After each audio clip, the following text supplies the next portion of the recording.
the bug breeder. Please believe me, officer. I never meant to kill her. 10 hours after his arrest, Shin'ya Kise finally calmed down enough to speak, and those were his first words. Kise began by recounting how desperate his financial situation had become. He'd been struggling for months to pay rent for his small apartment when a package arrived. The package was the result of an ad he'd seen in a weekly magazine at a ramen shop. Simple, high-income side business anyone can do. Earn cash from the comfort of your apartment in just 3 weeks. That was all it took for him to make up his mind. Using what little money he had left, 2 months' rent he'd managed to scrape together, he sent off the payment and received the package a few days later. Inside was a manual with simple instructions. Keep them out of direct sunlight, ensure enough moisture, and feed them the designated food. Within 2 weeks of hatching, they will become fully grown.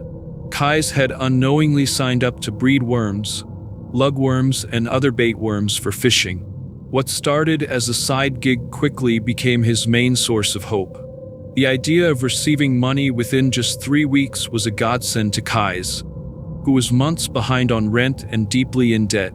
If everything went as planned, he could dig himself out of this hole within 3 months. Lacking the funds to buy the proper tanks the manual recommended, Kise came up with an alternative.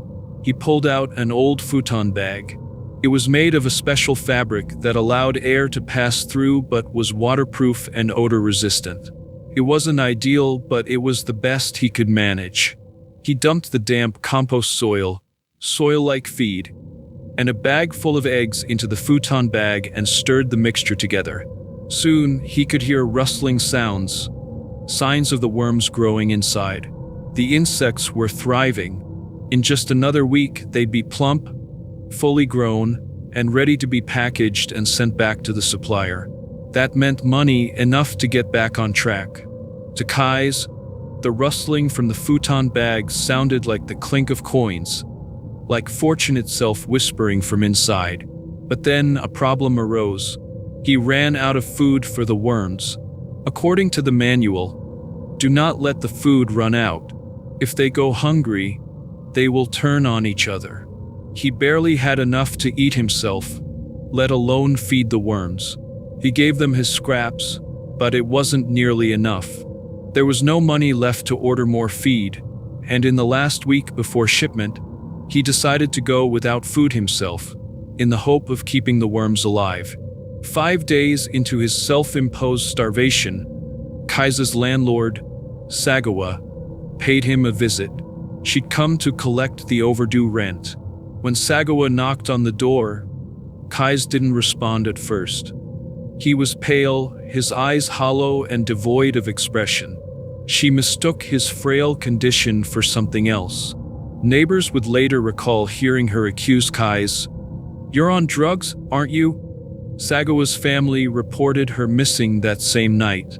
"I swear, officer," Kise continued, trembling, "I never meant to kill her." But she barged in. She heard the noise from the bag and got suspicious. She asked me what it was, demanded I open it. She wouldn't stop. I couldn't let her find out I was breeding bugs in my apartment. They'd kick me out.